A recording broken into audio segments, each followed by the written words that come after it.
నమస్తే మ్యామ్. నా పేరు కుమారస్వామి అండి. నేను మల్లాపూర్, నాచారం మల్లాపూర్ దగ్గర నుంచి వస్తున్నాను. ఉంది, ఊర్లో ఉంది. 1 ఎకరంన్నర ఉందండి. పడింది, మొన్న పడింది. ఎకరానికి 12,000 చొప్పున పడింది. అయిందండి.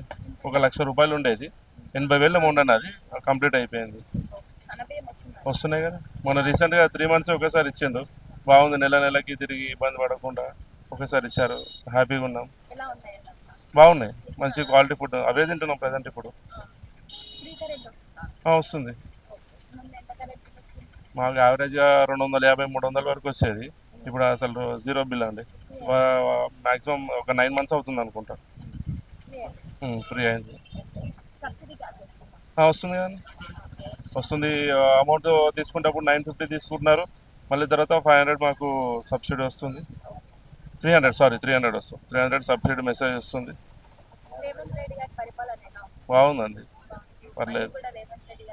మళ్ళీ రావాలనే కోరుకుంటున్నాం మేము కూడా. ఎందుకంటే యువతకి మెయిన్ ఇంపార్టెన్స్ ఇస్తున్నాడు, మహిళలకి, యువతకి జాబ్ క్యాలెండర్స్ అని.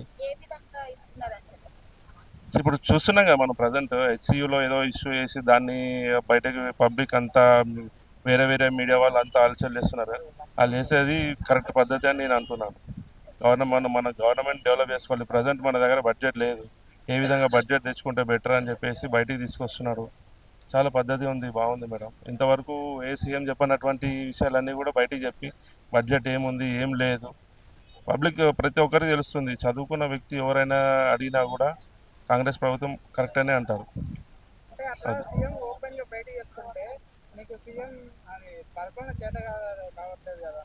ఎవరన్నారా మాట? తప్పన్నది.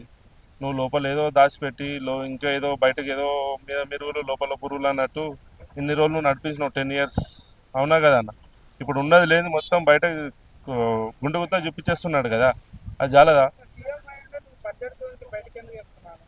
ఎందుకు చెప్తున్నా? పబ్లిక్ తెలవాలి కదన్నా, పబ్లిక్ తెలవాలి ఏముంది మన దగ్గర, ఏం లేదు. మన ఒక ఇంట్లో చిన్న కుటుంబం నడపనీకే నానా తంటాలు పడతాడు నాన్న.